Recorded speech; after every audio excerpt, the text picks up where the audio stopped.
Hello, everybody. Welcome back to another episode of Human Factors Cast. This is episode 223. We're recording this live on October 21st, 2021. I'm your host, Nick Roome. I'm joined today by two wonderful people. We got Barry Kirby. Hey, how you doing? Good, Barry. Thank you for joining us. And also on the line, we also have Frank Lacson. Hey, glad to be here. Thanks for being on the show, Frank. You haven't been on since, I think I was looking at it, was, episode 197 or something? You were right before our 200 extravaganza. Yeah, I'm in that epoch, the pre-200 epoch. Pre-200. We got a great show for you all tonight. We're going to be talking about artificial intelligence in the classroom, and later we're going to answer some questions from the community about some really great things like, what does it mean to be human factors? I think that's one of them. Anyway, I didn't write them in the show notes. There you go. That's what I get for overlooking. Anyway, what exactly are human factor skills? How do you conduct and analyze research in relation to a product feature? And what is some advice on making designs that are easier for developers to follow? But first, got some programming notes. There's not going to be a show next week. Stick around, though. They're always pleasant surprises, maybe. Anyway, we'll be back on the 4th of November for sure. Maybe a pleasant surprise next week. Who knows? Anyway, we're not going to be here live doing this. We are now streaming on LinkedIn. So if you're for the first time through our channel tonight, so if you're watching on LinkedIn, thank you. Welcome all new LinkedIn viewers. We also have Human Factors Minute available for everyone outside of Patreon for, I guess, the first time a couple weeks ago. Now it's been out there. Anyway, it's 86 episodes available to you, and we'll talk about Patreon a little bit later. And of course, we have some conference coverage coming up, so stay tuned for that. But right now, it's time that we get into Human Factors news.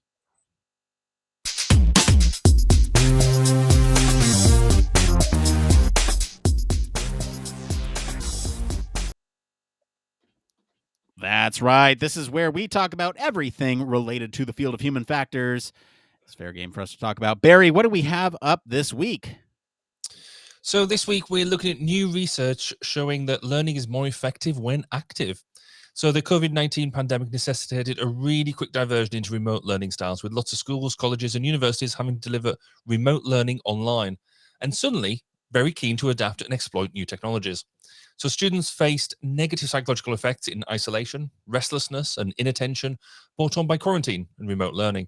Therefore, the interest in new teaching technologies and methods has been very popular.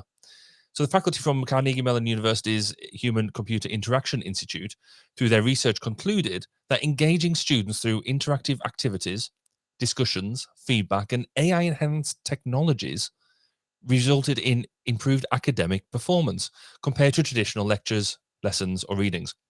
So the research also found that active learning methods use not only hands-on, minds-on approaches, but also hearts-on approaches, providing increased emotional and social support.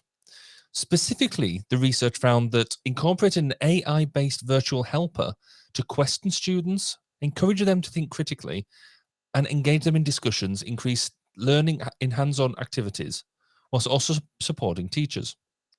The research was performed by controlled experiments to see how much children learn whilst interacting with a mixed reality learning platform, where children perform and interpret real-world experiments with personalized interactive feedback, with the artificial intelligence turned on and off.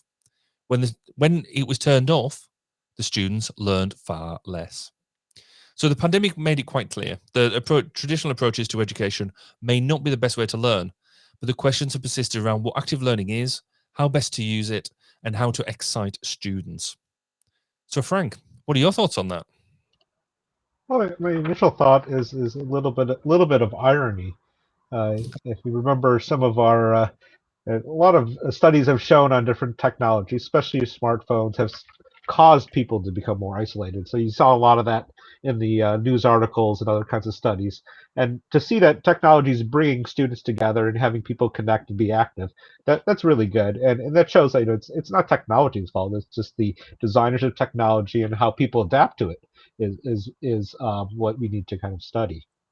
It also reminds me of that. It's kind of one of those classic human factors principles, the Yerkes-Dodson law, which describes a kind of bell-shaped relationship between pressure and performance. And I wonder if some of our time in the pandemic has caused a shift to move towards the passive side, and a lot of the students are perceiving negative impacts on that. And I think AI is doing a great job nudging forward people, various students across that curve to more optimal kind of performance level. I think Barry, you mentioned I think in the pre-show doing some of the work in your origin story on some kind of aviation kinds of things. Have you ever seen that Yerkes-Dodson law, pressure performance kind of relationships in some of the work that you've been experiencing? Yeah, absolutely. It's sort of one of these things, isn't it? That it's almost so obvious that that it just gets wrapped into everything you're doing, and you need to be able to put things in a way that really reduces the amount of pressure on that cognitive load more than anything else, and the ability to carry out them sort of tasks. So, yeah, I'm completely with that. You can see how it plays out. So, Nick, from your perspective, what do you think? Yeah, I mean, I have it facetiously in the show notes, and in other no duh news, the sky is blue. Look, I think there's been a lot of advances in artificial intelligence lately that maybe may not be, or it might be actually. We'll get to this in just a minute, but it might not be as perceptible to the public as they realize.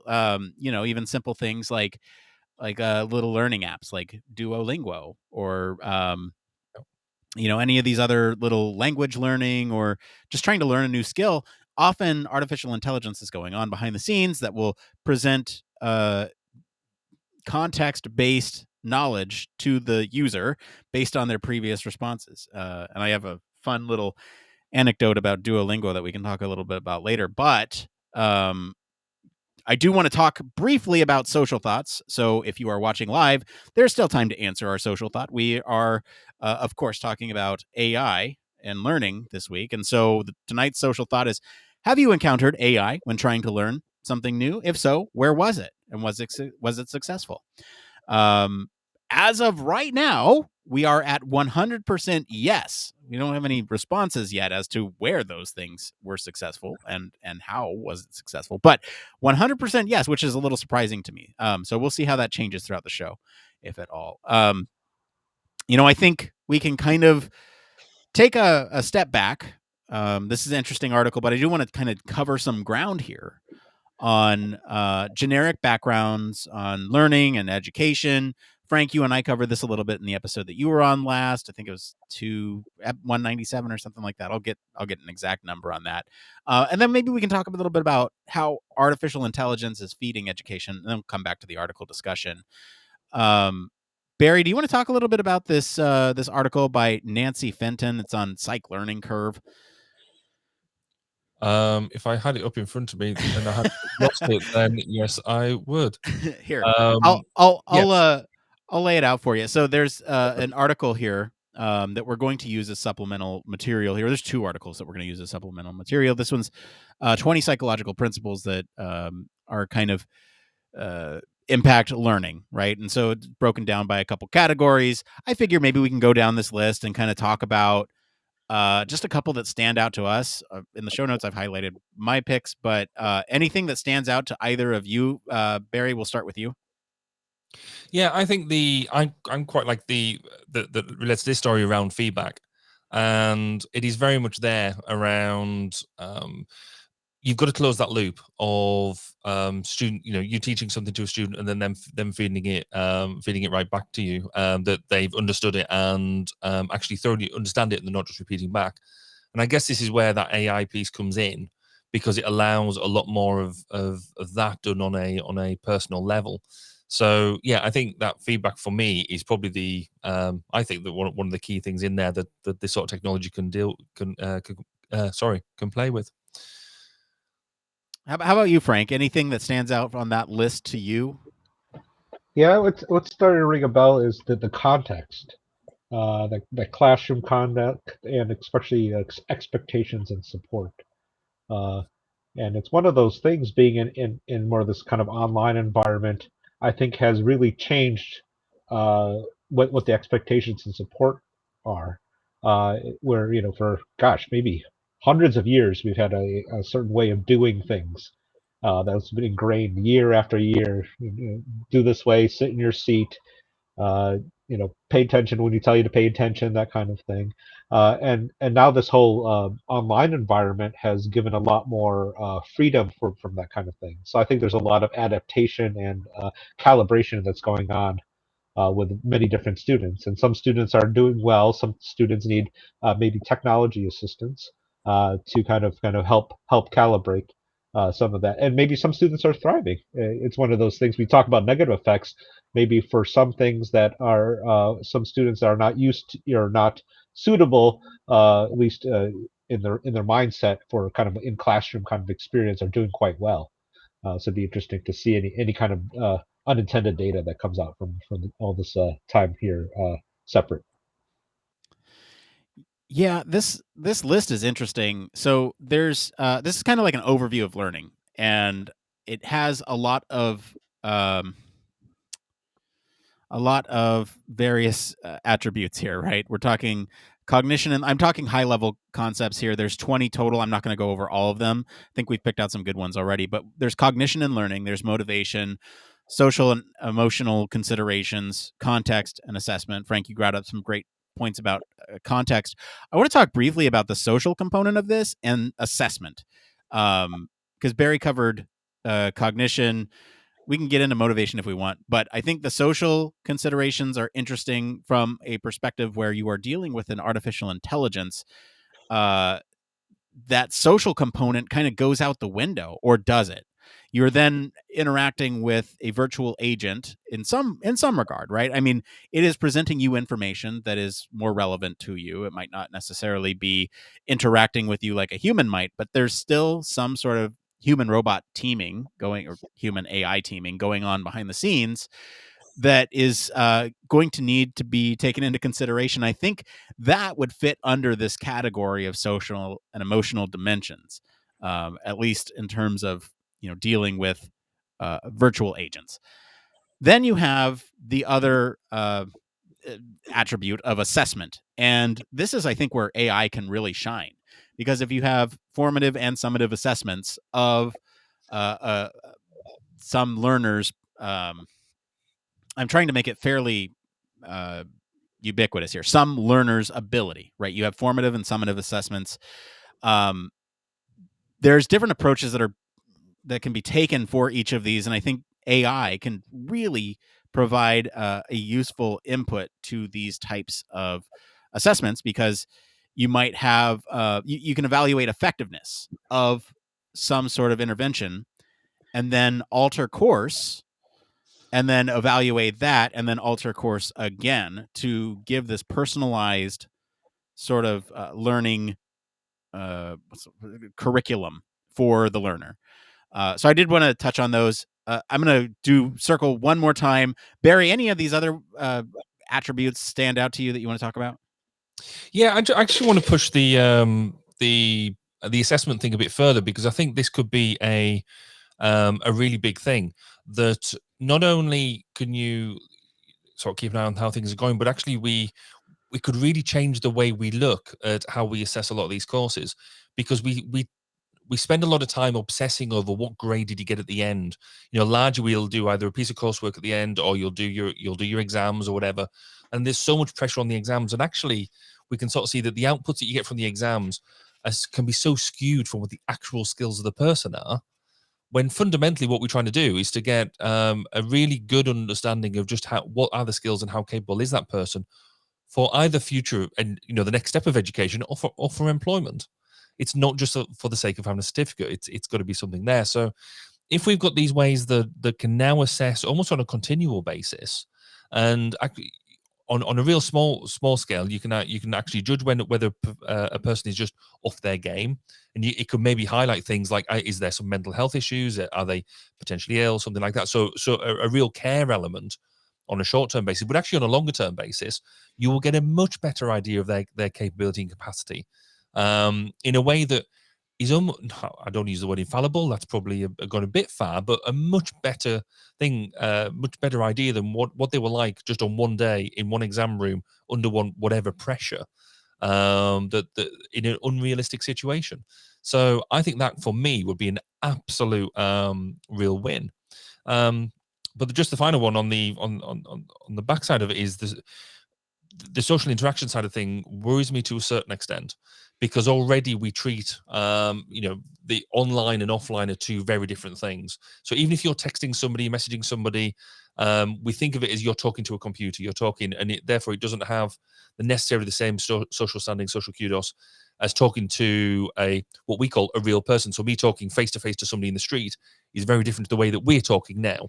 Even though we know that we're real people. Well, I believe you're real people. So I've been told. But I wonder whether we would then, if you got the people sat there talking on the phones all the time, doing text chat on the phones, would this not maybe exacerbate that problem and get us maybe thinking that that a lot more stuff is online and therefore not real? So I think that's just a small flag. But actually, I find this story massively interesting for this. Yeah, Frank, I want to circle back to you. Is there any other attributes of learning and education that you want to highlight here before we move on to talking about specifically AI in education? I just wanted to second kind of Barry's assessment on some of the formative and summative things. Uh, the we think of different kinds of users in our human factors field to kind of not just the end user, but other kinds of maintainers and other kinds of things. So thinking about the teacher as a type of user, being able to use AI to get a summary, say a dashboard summary of how different students are doing, especially in an online environment. And if there's kind of a dip, like we talked about that performance curve, to be able to use interventions, talking to the student, asking challenging questions, and so that way it does so in a very safe manner of kind of, okay, student X is needs a little bit of a nudge. Okay, I'll set a question or call on that student. Uh, but also, I think with the interpersonal relationships, the making sure that there's quality interactions, and I think it was Cal Newport, one of the authors that does stuff on digital minimalism, talks about the importance of quality interactions, the difference between clicking like on something versus picking up the phone and talking to a friend you haven't talked to in a while. I think, Nick, we do need to catch up. So Yeah, we do. but yeah, that's I think nothing more to add on that. It's a lot of great things, a lot of great possibilities, and it's great to see something that's going on that's helping students, especially in these different times. Yeah, so let's get into this other supplemental article that we have here. This is from Ouyang and Jiao, and I'm probably messing up pronunciation there, so apologies to the authors. But I do want to start this with a little anecdote that kind of fits in well with that assessment piece that we were just talking about. And I mentioned this earlier. So I've been kind of kindling my ability to speak multiple languages. You might not necessarily think of it looking at me, but have many years of experience speaking Spanish, and I've lost a lot of that ability over time. And sort of one of the things that has rekindled my desire to speak another language is because I've started teaching my son the language too.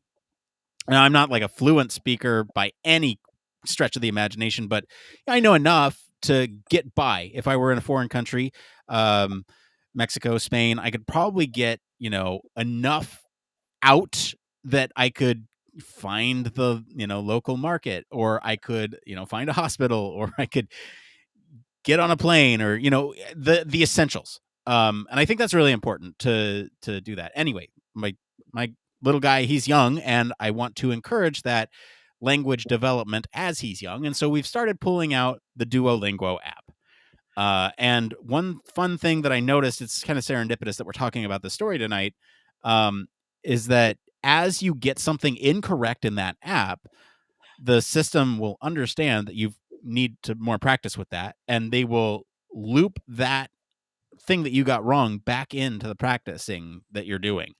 And so, if you made just a minor mistake, it'll ask you the same question again, but after other things. It kind of just ropes it back into the curriculum without your knowledge that it's wasn't part of it to begin with. It's just saying, hey, it's subtly having you practice it again just to make sure that you got it right. And there are other subtle nods in that program that are really interesting from a learning perspective that encourage you to sort of revisit the context-based questions and that you got incorrectly. And I'll just leave it at there. I do want to get into this article on education, and just a brief overview here. This one kind of breaks down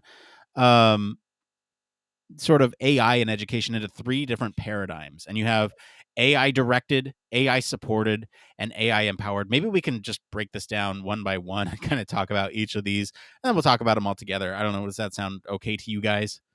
Works for me. Yeah. Okay. Frank, why don't you go ahead and talk about paradigm 1? It's at a high level. Okay. Yeah, so in paradigm 1, the AI is used to represent knowledge models and direct cognitive linking. So the AI will kind of represent the domain knowledge. We talked in that previous article as kind of a buddy that helps the children in the classroom, and directs the learning process. While the learner is a little bit more of in a passive mode, acting as a recipient of AI service and following the instructions and the process to follow these specific learning pathways. And it looks like there's a paradigm 2. Barry, you want to talk a little bit how the AI shifts during that phase? Yeah, so in paradigm 2, the AI and the learner take on more collaborative role with each other. So the AI is effectively relinquishing its control to support the learner as they go through through that learning process. So at a really high level, that's it. It's more of a learning together type approach. Nick, do you want to take us into paradigm 3? Yes, I will. So in the third one, this is interesting, right? So this is actually empowering learning, while the learners themselves are taking agency to learn. And that's a whole complicated sentence of a weird way of saying AI is just using a tool, is used as a tool to augment human intelligence. So it's almost less learning based in that third paradigm and more geared towards augmenting abilities, and kind of keeping that intelligence at easily referenceable is at least how I'm understanding it. Frank, I see. Is that might be you? I think. Who wrote that next point there? I want to talk to whoever wrote that next point and get their thoughts on that. Frank. That's It wasn't me. yeah. Frank, Yeah, what is this? What is this bullet point, and what do you mean? Oh, so it was looking at some of the human factors research out there. It talks about what they're called levels of automation. And there are a lot of many good researchers that talk about these different levels, which, especially for informing design, try to set the level of automation based on the capabilities of the user at the time. So for certain levels, the automation would do a lot more of the work, putting the humans maybe a little bit more of a supervisory level, and then when when the humans want, if there's need for the user to do more of the task, the automation serves more of a checker, just to check to see, making sure that the user stays on track with certain parameters. So it's really interesting to see that taken to probably many levels of complexity when AI is concerned, because they're actually representing the models and doing some of the actual learning itself. But it's really great to see how those kind of traditional frameworks of automation start to now see itself in this kind of AI work. Yeah. Barry, any other closing thoughts on this kind of other supplemental article on AI, and then we'll all kind of get back to the original article. Yeah, this is I've sort of played with these domains before. I've sort of seen them as the what I've read as the teacher learner mentor approach. So the teacher is the AI teaching you, the learner is you working together to learn on the journey, and the mentor bit is the learner taking that agency and the AI supporting them. There was a really good book that I would recommend called Virtual Humans Today and Tomorrow by David Burden. And this was all around what does the future of humans look like. And he really goes into a lot of detail around the mentor bit specifically. And the main reason I know about it was because part of the project that they did was they created a virtual Barry. where they took all of that. I in fact apparently still am an online agent, where they've taken all of my thoughts, experiences, and things like that. So, but what they've done with that is turn it into a chatbot that can then support as mentoring of individuals. So that whole bit around AI empowering people, I just find absolutely fascinating, and it's really, really something to watch. Yeah, let's get back to the original article here. So, one kind of thing that I want to make sure we talk about that I thought was really interesting is that they're kind of using AI, at least in the context of this article, for physical hands-on activities, and they're using this tool called Norilla, um, which is a mixed reality learning platform, um, basically allowing children to interpret real-world experiments, and they get this feedback, and it's an earthquake table, ramps or other physical apparatuses with AI turned on and off, and the idea behind this article is that, as the AI is on, just to remind everybody, they are more successful at learning. So I do want to talk about that. Frank, do you have any thoughts about using this platform now after we've kind of visited all the other supplemental material here? Yeah, and it's one of those things where uh, I think where some of the individual differences can start putting into play. And so I think when there's being able to turn AI off or have different modes of AI where students can learn, and this is kind of especially helpful in the classroom where you may have students with different abilities, different learning styles, different kind of just baseline abilities, and it's one of those things where teachers I could imagine, can kind of struggle making sure that keeping pace with everything. So using the AI to help boost and challenge the students, it would be something that would be pretty neat to see in classrooms. Barry, any other thoughts on this article? Yeah, I think this is highlighted the fact that there's loads of staffing pressures going on in schools and educational facilities at the moment, and this is a fantastic way of being able to relieve some of that pressure, to be able to get some more directed education towards each individual student based on their own capability, and being able to push them to their own limit much more often. So you'd almost, if it's implemented right, you've got the ability to keep that student constantly engaged and motivated. And somebody who's motivated to learn will learn way more and be more successful, rather than just being droned out from the front of the classroom. But fundamentally, I think this also highlights that I think the traditional educational model is broken. This article talks a lot about active learning and things that you need a lot more resources to do than just stand at the front of a classroom and lecture. If we want to have quality learning, it isn't about how long you spend in an establishment. It's the quality of learning that you get out of it during, and in fact, if we can get people to learn more in a shorter period of time, it makes it way more effective. So I think for me, this shows how technology can have a huge impact and could probably revolutionize what we do. But also, we need to take it as a wake up call about how we are actually teaching people and getting the most value out of that our teaching practices.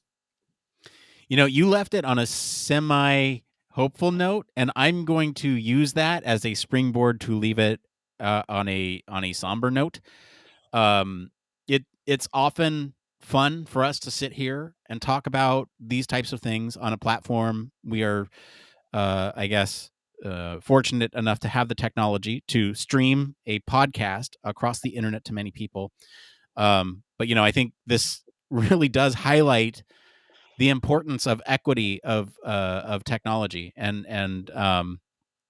to be able to have this sort of equipment in every classroom, and not just the classrooms in the good zip codes or postal codes, but to have this in every classroom and have it be a learning experience that everyone gets access to, I think is a really important thing. And so I'll just leave it with that. Anyway, we're going to take a quick break on that note, and then we'll be right back to see what's going on in the human factors community right after this. Human Factors Cast brings you the best in human factors news, interviews, conference coverage, and overall fun conversations into each and every episode we produce. But we can't do it without you.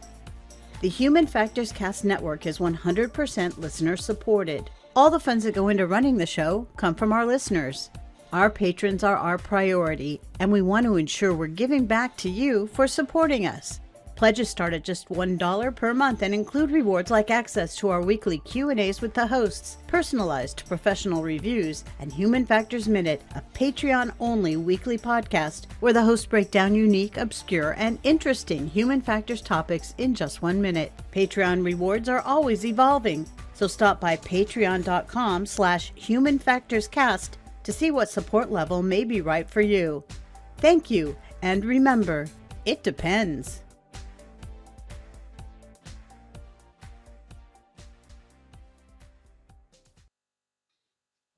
If you normally skip over the Patreon section, don't this time, because there's something else here. So a huge thank you, as always, to our patrons. We did pick up 2 new patrons this month, so we're always happy to have you. And we especially want to thank our honorary Human Factors Cast staff, Michelle, Tripp. Patrons like you keep the show running. While we're on the topic of Patreon, I'm going to go off a little bit off script here from our normal Patreon begging to cover this, because it's such a nice letter from one of our new patrons, and I wanted to read it on the show. They write, "Hi, I've been listening to your podcast for months, and I really want to tell you that the show has helped me a lot. I work for a Taiwanese computer manufacturing company as a human factors engineer. It can be frustrating sometimes to be a minority in a design team where most of my coworkers are not quite familiar with human factors and ergonomics, except anthropometry. They need those data to support their design. I was struggling on how to introduce human factors and ergonomics knowledge to my coworkers without making our conversation boring or too hard for a casual chat. And then I found this show. Not only did I gain knowledge from the show, but I also found opportunities to share human factors and ergonomics studies in a less stressful and more interesting way. Thank you for making this wonderful podcast. English is not my first language. Please accept my apologies if there's any grammar error. Best. I'm leaving them anonymous because I didn't ask them if I could use their name. We just got this in today, but I did want to read it. We always love hearing stories like this. I think, one of my goals with this podcast is always to make human factors accessible and fun. And so thank you. Love hearing that from you guys. Speaking of patrons, we're 2 away from being self-sustainable and not incur any out-of-pocket costs. So, we pay for the show ourselves. That's going to pay for things like our hosting fees, our website domain, and our website capability. So anyway, if that's something you want to do, it's out there. Why don't we go ahead and get into this next part of the show we like to call... It came from...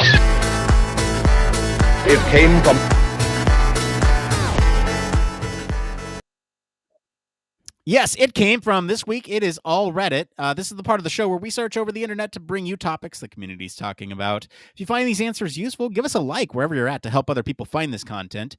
We have 3 tonight, and we're going to get into them. So the way this is going to work, I'm going to read it. I'm going to pass it to Barry or Frank. Be on your toes, guys. And then we'll pass it to somebody else. So everyone has to be on their toes tonight since it's a 3-headed game. This first one here is, what exactly are human factors skills? This is by IDK witty username from the Human Factors subreddit. Goes to show I don't read these usernames before I say them. As the title says, when you're applying for human factors jobs, what are the skill sets that you guys have or want to have that employers are looking for? I've been told that human factors is a good industry route following completion of my PhD. And I'm going to skip all that. But looking at job postings, it seems a little unclear to me. That's an attainable route. There seems to be a lot of UX design, which I have little experience, although I think there are certain transferable skills and rules, but curious to know what people think, like statistics, coding. Perusing this sub a little bit, it appears that there's a few different sides of human factors. Some sound more attainable than others. Happy to talk about in any other way, just trying to pick people's brains. All right, who's it going to be? Frank, what do you think? What exactly are human factors skills? I think the first one is empathy. And I know it's something that you don't study, but to understand the users, being able to fundamentally understand what are they going through, task-wise, performance-wise, and that helps with your intuition to be able to see what is the root problem. Because a lot of times in human factors, there are a lot of confounding problems, both technological, organizational, human interaction with technology that are in there. And so to be able to kind of pick through that to help identify the problem will put any kind of human factors practitioner at a good starting point. So that would be my number one draft pick. I think we were talking sports in the pre-show on human factor skills. It's empathy. All right. Who are you going to pass it to, Frank? Yeah, let's go Barry. Let's see what is the number one pick, I guess. Can I bring out the word "it depends"? Is that allowed yet? It's no. I mean, fundamentally, it's the and it's one of the reasons I love working in the HF world is that the range of things we can get involved with is so broad. You know, from the physical to the cognitive to the organizational, HCI design, UX design. If you're down with the cool kids, all the way down to physical physical design of an object, and it really depends what you want to get into. But the big thing I like about it is that there is always an excuse for us to get involved. Every project involves people one way or another, even in things like autonomous systems and things like that. There's always a user in the loop somewhere. So we have a really good excuse to go and get involved in anything, do everything. I think for me that there is a lot of like hard skills in terms of what you get, but fundamentally I think you need to be inquisitive. You need to be willing to put forward an argument in a room where you might not be popular, and you've got to be willing to stand your ground, because you're going to get into a lot of discussions, a lot of places where you might be the one lone HF person in the room, but you're right. And you need to tell everybody you're right, because your end user will thank you for it. Yeah. So you took empathy. You took sort of the it depends route. I'm going to go with the word flexibility. And I'm going to use this as an opportunity to bring up the full saying of Jack of all trades, because no one knows the full saying, or at least they always misquote it. A jack of all trades is a master of none, but oftentimes better than a master of one. And I think this is really important when it comes to human factors. I think being flexible is one of the biggest strengths that we have in this field. I was going to go on a tangent about how I always pick in MMOs or video games the class that kind of is best suited for most situations, but is not really hyper focused in one. I'm not going to go that route. I said it, but I think we may be facing like a project management role in one context, or a user research role in another context, or a designer role even in another context. And I think that flexibility to work within your constraints and ultimately put your best foot forward to ensure that you have the empathy for the user, is out there, and that you are putting your best foot forward with the design, and making sure that whatever product you put out there is going to ultimately serve its use case best for the people who are using it. I think that's ultimately what human factors skills are. Okay, that was a long-winded answer. Let's get on to this next question here. How do you conduct and analyze research in relation to a product feature? This is by mouthtalk on the user experience subreddit. We're going to go Frank again. You thought I was going to switch it up. Rock, paper, rock. Analyzing research in relation to product feature. I didn't read the thing. Oh, yeah. Sorry. That's my bad. Wow, I've been doing this for how many years? This is they write, "Hey everyone, some background on my question." That would help, right? I work in-house on one product used by large companies, and my research/UX process typically consists of working on one page, flow, or process, or feature within the product. I was wondering how the process of research and design typically goes for others in this situation. Lots of materials and advice out there seem to cover end-to-end design, or of a full product. Do you find that you'll go through the full process for each project or skip parts? What does your research typically focus on? What methods do you use the most? Curious to see everyone's answers. All right, Frank, we're going with you now that I've given up the full context of this question. How do you conduct and analyze research that is for a specific product feature rather than the whole product? Yeah, so I think a lot of the reasoning of why uh, uh, one would do research for a certain product feature, it just depends on where the product is in its life cycle. So a lot of times it's easy to assume that, hey, we're designing a system from scratch and we get to do the whole holistic method, or we have time to do our discovery. But sometimes, especially in larger companies, and depending on what project that you're on, you have maybe a more mature product, and it's a little feature that helps enhance that product. Let's say an incremental feature. So being able to kind of understand where you're at with the life cycle will help the path in conducting the research. And once you, especially for a specific product, you want to kind of follow more standards based kinds of things versus research, because there's things that are maybe already built or established rules and best practices for that. And then being able to use those findings to help towards the bigger research effort. So it's a lot of the scoping effort, and once you apply the scoping and the constraints, say like filters on a spreadsheet of processes and tools, you can kind of find the ones that work best for you in your toolkit. Um, Nick, any what are your thoughts on this product feature?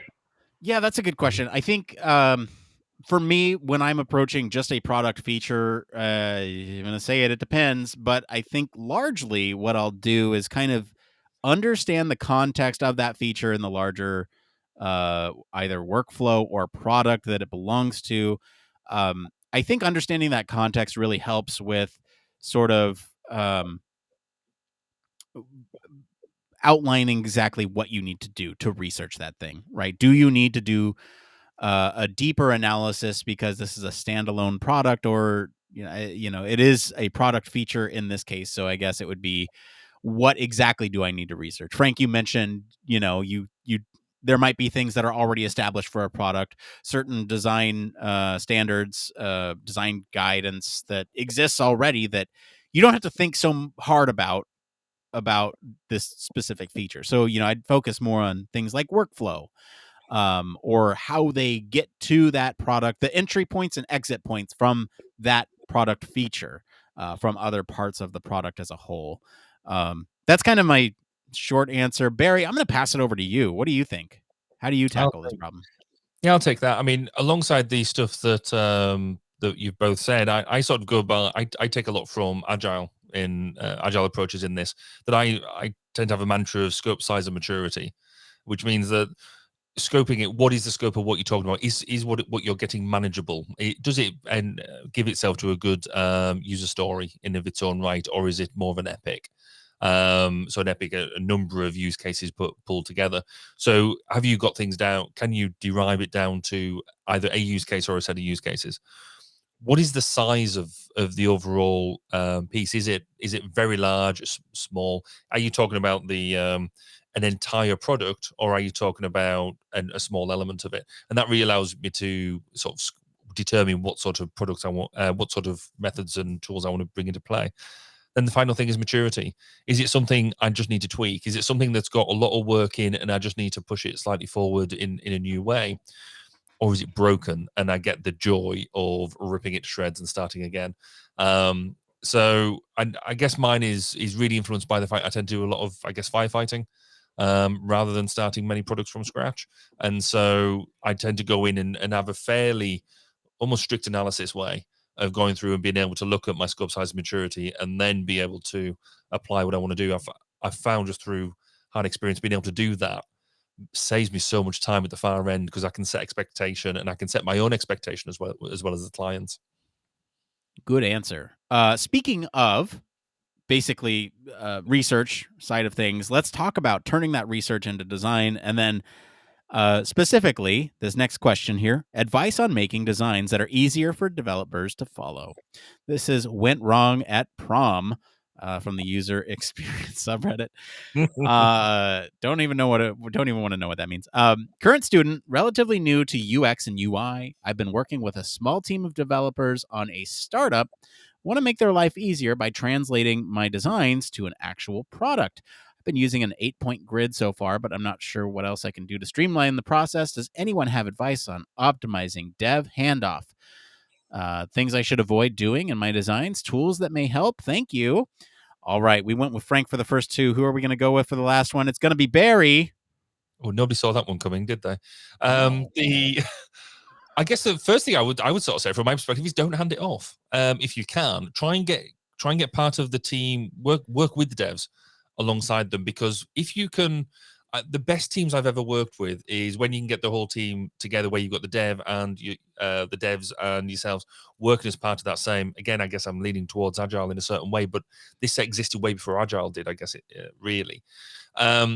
So I tend to use things. So Figma is a great thing where you can actually, you do designs, but you can actually demonstrate them designs. So show the devs what it is that you're really wanting to achieve, not just the actual graphics, but use that presentation mode, which is really powerful, to be able to flow and show them what your intent is, not just the actual hard design, but what is it you're trying to achieve. Basic things, style guides and things like that. Get a lot of the basic stuff done and out the way. Use that. Sometimes you think for a small project, developing a style guide and things can be a real pain. You just want to get on and do the good juicy stuff, but it actually saves you time, I think, in the long term. But fundamentally, no matter what you do, get everybody in the same room and communicate. Don't. I worry when I see comments like, "I want to hand it off," or like that hot football, hot potato. Actually bring them in closer, give them a nice hug, tell them what you want. Anybody else do that, or is it just me? Oh, I love that. Frank, I'm going to punt to you. What do you do in this situation? Yeah, I kind of have a similar approach to Barry, having conversations, and that's probably one of the agile kind of best practices or principles, is that the having a conversation allows you to understand what the developer needs. So if you treat the developer as another user or an internal customer, you'll get their user needs, you'll get their pain points, you'll get feedback on the way you're doing things, and it's best to not just a Slack chat or an email. It's the pick up the phone. We've talked about deep levels of communications, or I guess Slack call, huddle, Teams call, whatever whatever you have to get the other person on the line and hearing their voice, because you can pick up a lot of the social cues on how things are going. Fine doesn't always mean fine, and good doesn't always mean good, and so to get that kind of feedback and tailor your processes and tools. There's a lot of tools out there that you can pick from. But it's like, a lot of the themes I've said in a lot of these other things. It's the soft skills and using those tools and getting that art of finding what tools to use that will help set someone for success. Nick, you have any additional thoughts on this one here? Yeah, the only thing I want to add to this is, okay, I understand it's best to include them in the process. I completely agree. That's how I operate too. However, I'm going to approach this in the handoff direction. So I think the one thing you want to consider here, if you are handing off, again, best practice is to not do that, but do it in a way where you provide as much information and context as possible. Make a very thick document that would encourage them to sit down and meet with you next time, because they don't want to sit down and read through this whole thing. But also, make this a standalone product. Make it, hey, users were saying X, Y, and Z, back it with user data, and say that, this is a required feature or component that you need in order to satisfy user needs. So bring in the actual data, and then as you're talking about designs itself, so you've given them the context with the data, when you're presenting the designs itself, make sure you list out every single interaction as it should be.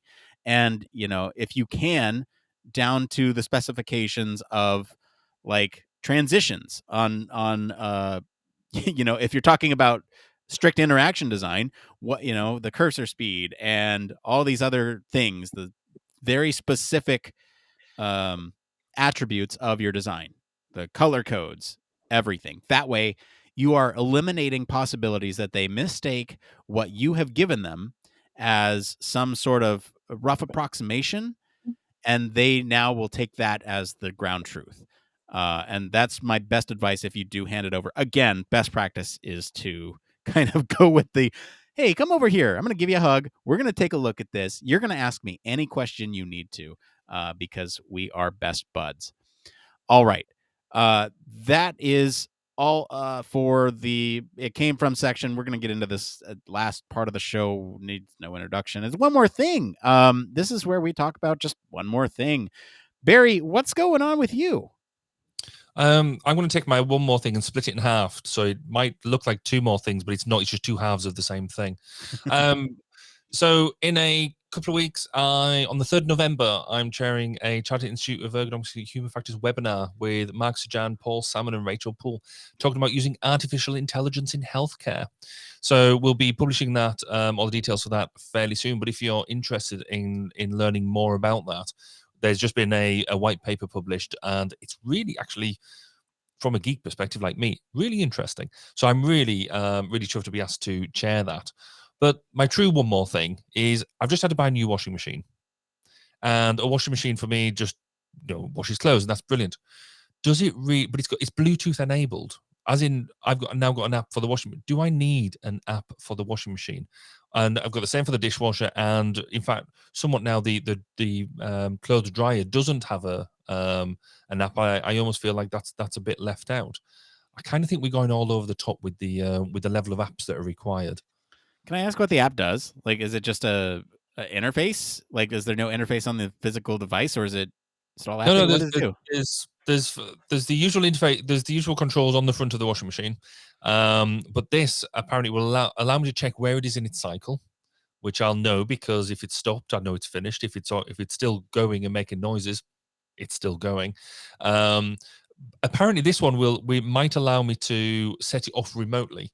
So, which in theory sounds good. I can sort of see that. However, I have to go to the physical machine, turn it into remote mode. So I have to fill it. We say, you got to put your clothes in and your detergent and all that sort of stuff. Then set it in remote mode, go to another part of my house, wherever, and then access the app on my phone. It's got to be within Bluetooth range, and then set it going on its remote cycle. When actually, if I'd loaded it, I could have just pressed go before I left. Instead of putting it into remote mode, I'd have just put it into a normal mode.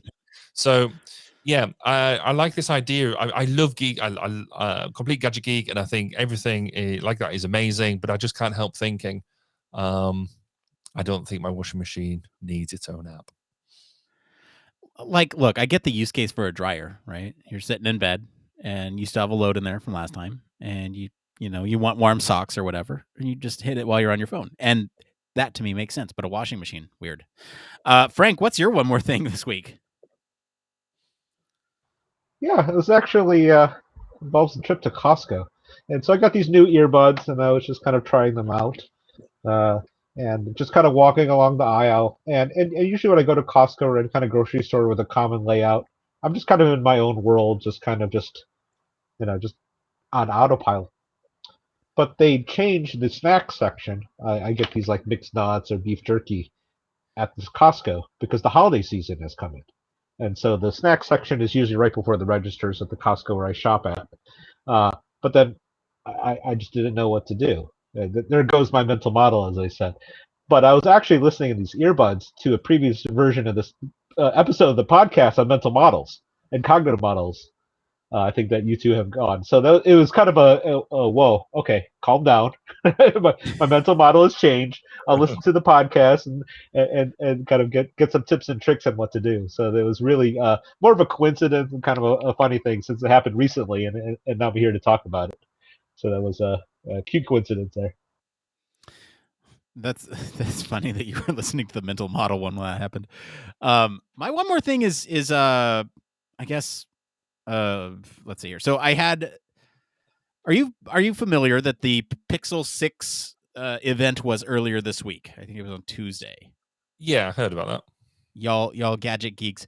So here's my I've wanted this phone since they announced it back earlier this year.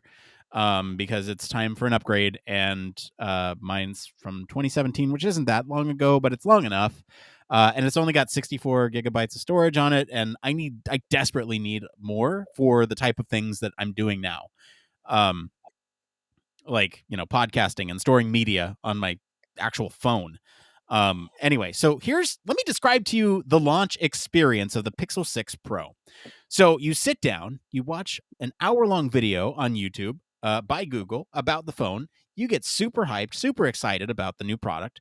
And then you spend 2 more hours on Google's broken store trying to order this product, getting frustrated because it is bouncing stock around because the store is broken. It couldn't accurately identify to me what things were in stock. So I wanted the 512 gigabyte black version because that is just it's the only version that has the 512 gigabytes, and I want a lot of storage. But then I also wanted it in this package called the Pixel Pro Pass, which includes things like their Game Pass and YouTube Premium and the cloud storage, which all of those things I use. Well, maybe not the games yet, but maybe I will. Anyway, it's a package that saves you money over the long term. So I was trying to get all this stuff together, and it was an awful experience. But I'm super happy. I stuck with it. And one hit on my credit report later because I have to get it through Google's financing accounts. Anyway, I got it, and it'll be here next month, and I'll report back on that. But I'm very thankful that I was able to stick through it for 3 hours trying to get that phone on a Tuesday. Anyway, yeah, that's it. I got more fun, exciting things to talk about next week for one more thing. But before we get out of here, I just want to say, well, we got a couple more votes in. It's still 100% yes for learning with AI, which is interesting to me. Not a single person said no as of this recording.